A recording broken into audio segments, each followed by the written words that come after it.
Ghost Tundra is a Brazilian animator and digital artist known for their unique blend of horror, surrealism, and nostalgia on their YouTube channel. On October 10, 2022, they uploaded a video titled Lacey's Wardrobe, Lost 2006 Flash Game, with the description, "Cute little game I found after many years.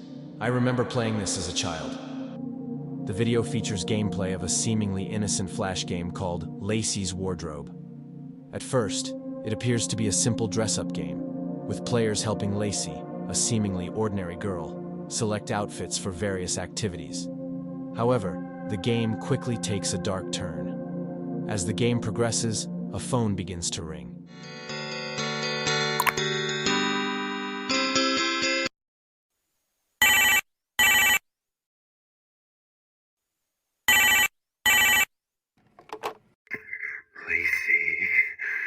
Lacey, did you see my stacks, Lacey? I can't wait to meet up, Lacey. I want to have a good time tonight with you, Lacey. Tonight. Bye-bye. And a creepy voice can be heard whispering Lacey before the screen goes black. When the visuals return, a sinister face is peeking through her window.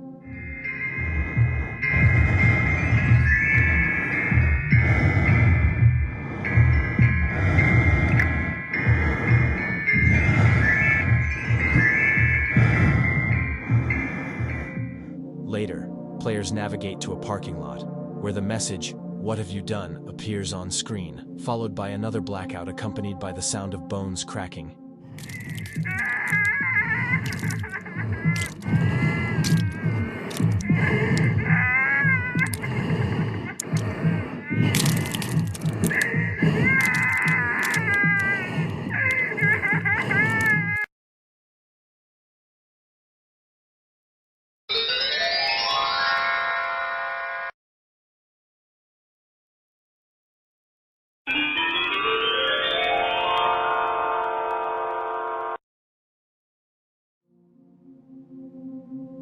Eventually revealing severed body parts.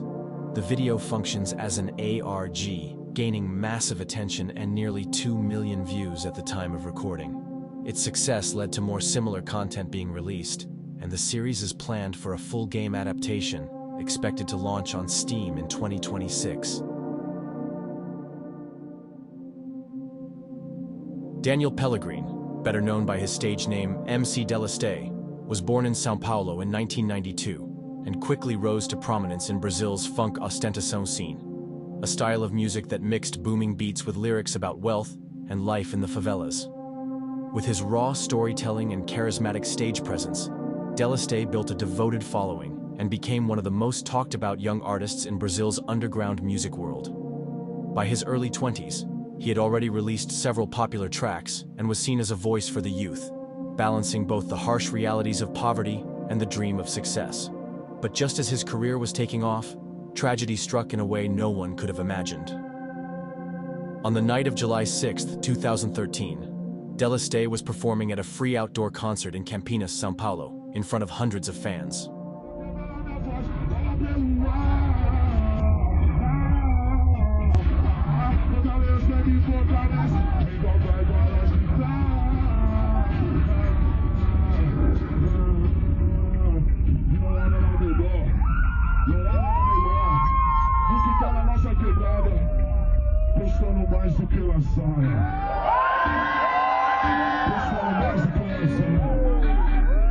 Tipo assim, tava na minha quebrada, tava os irmãos de Campinas também presentes.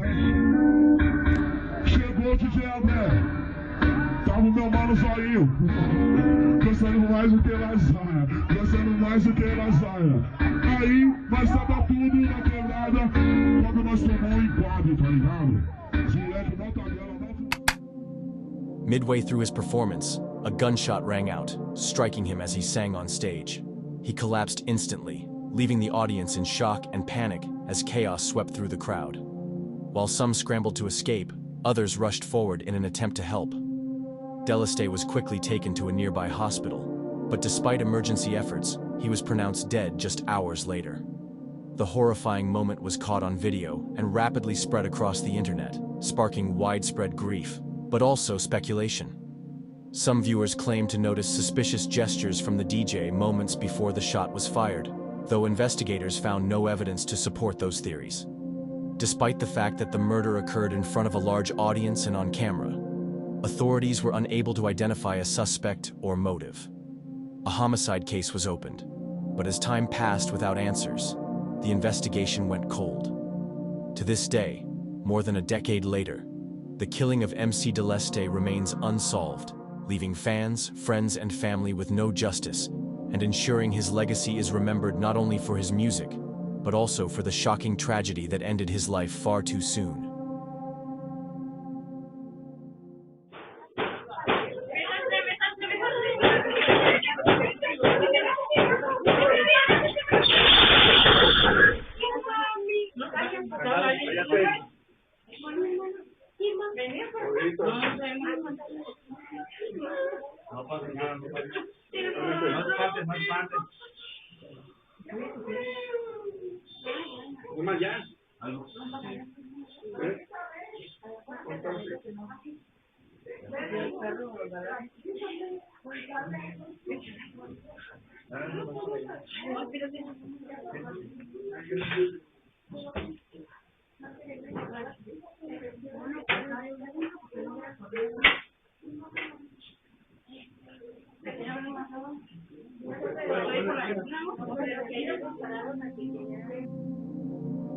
This video comes from a CCTV security camera inside a small store in Morelia, Mexico.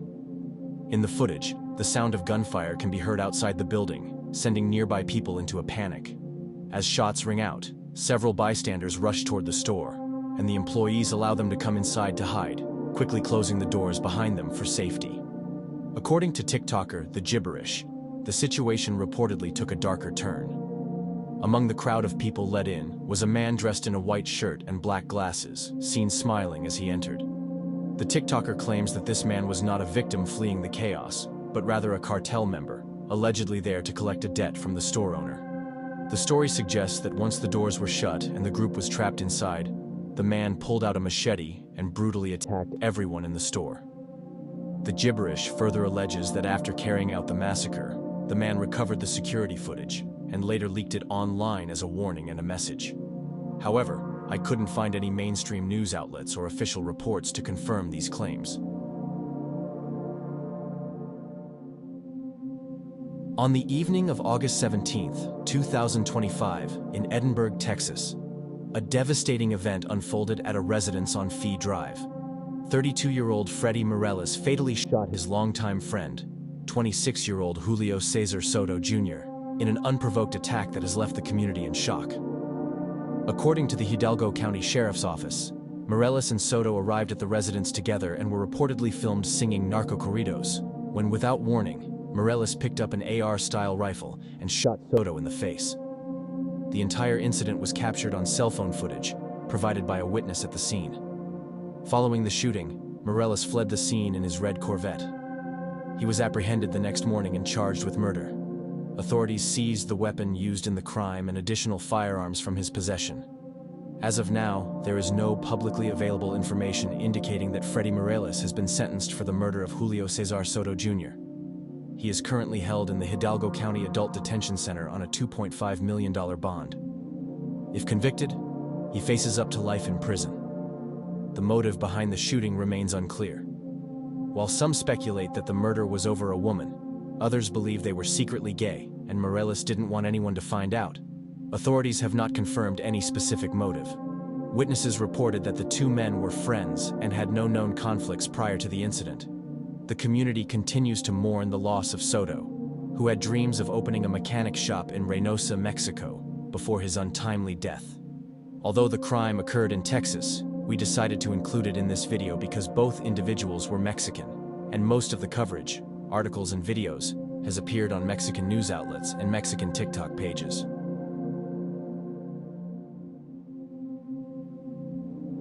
This next video was captured by a group of men who were driving through a street in Mexico when they noticed a woman kneeling on the corner. She had long black hair, and at first the men found the scene amusing, laughing and making jokes about her. However, the mood quickly changed when one of the men pointed out something shocking. The woman didn't have a face.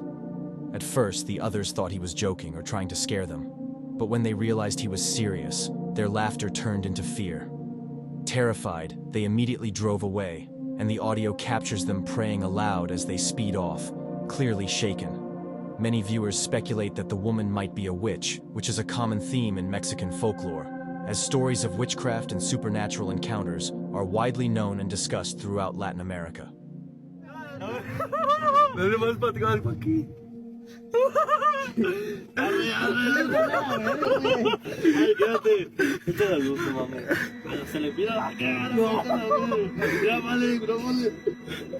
Güey, no trae cara a la morra.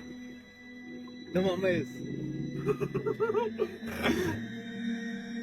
Güey, ¿qué pedo? No, dale a la verga. ¡Ah, vete a la verga! Me escalofrío. Cállense. Dale, culero, se nos va a pagar la camioneta y ya no va a dar. Aquí nos quedamos, potrillo. No, Vete a la verga. No. Te lo juro que ya no, güey, neta. No, güey, mira, güey, hay que dejar a la verga, güey, para llegar también, güey. De huevos, de neta, no es mamada. No, hombre, el Padre, el Yo Hijo, nunca el he visto Espíritu a Santo. No, yo tampoco he visto, güey, Mira, persínense, potrillo, güey. se me bajó López. No, güey, persínense, güey, la neta. The following footage was reportedly recorded by 2 security guards working at the Center for Comprehensive Care for Children and Adolescents in Araucaria, Paraná, Brazil, though it is often misidentified online as being from a morgue. In the video, the guards are making their nightly rounds when they come across a dimly lit hallway where the overhead lights flicker ominously. At the far end of the corridor, a red cabinet door can be seen violently slamming shut over and over again. At first glance, it might seem like the door is simply being moved by a draft, but as one of the guards approaches, the force of the movement makes it clear that it couldn't be explained by a simple breeze. Like many viral clips of this kind, the original source of the video remains unknown. Most re-uploads and media coverage date back to 2017, making it likely that the footage was filmed around that time. Authorities are said to have investigated the incident, but no official findings were ever released, leaving the video surrounded by mystery and ongoing speculation.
Sinistro, né?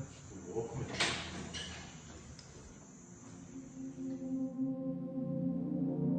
On August 20th, 2025, a Copa Sudamericana match in Avellaneda, Argentina, between Independiente and Universidad de Chile erupted into one of the most violent incidents in recent soccer history, leaving the stadium and its surrounding areas in absolute chaos. What had started as a routine match quickly descended into a nightmare as rival fans clashed with extraordinary brutality. Over 100 people were arrested in the aftermath, but the authorities struggled to contain the situation as innocent spectators were caught in the crossfire. Many left bloodied, terrified, and in shock. Witnesses reported fans throwing sticks, stones, and other objects, while a stun grenade added to the confusion and panic. Several fans were forced to jump or fall from the upper tiers of the stadium in a desperate bid to escape the violence, sustaining serious injuries in the process. Some images from the scene showed people in various states of distress, covered in blood, and trying to navigate through the chaotic crowd as attackers continued to strike indiscriminately. Law enforcement and emergency services were quickly overwhelmed as they attempted to restore order, tending to dozens of injured fans, over 20 in total, including several in critical condition, and transporting the most severely wounded to nearby hospitals. The tragic events ultimately claimed the lives of 3 people and left more than 20 others injured, highlighting the lethal consequences of fan violence in soccer. FIFA President Gianni Infantino condemned the incident as barbaric, and both the Argentine government and football authorities faced immediate pressure to implement stricter security measures to prevent such catastrophic events in the future. The incident not only shocked fans in Argentina and Chile, but also drew international attention, sparking debates about stadium safety.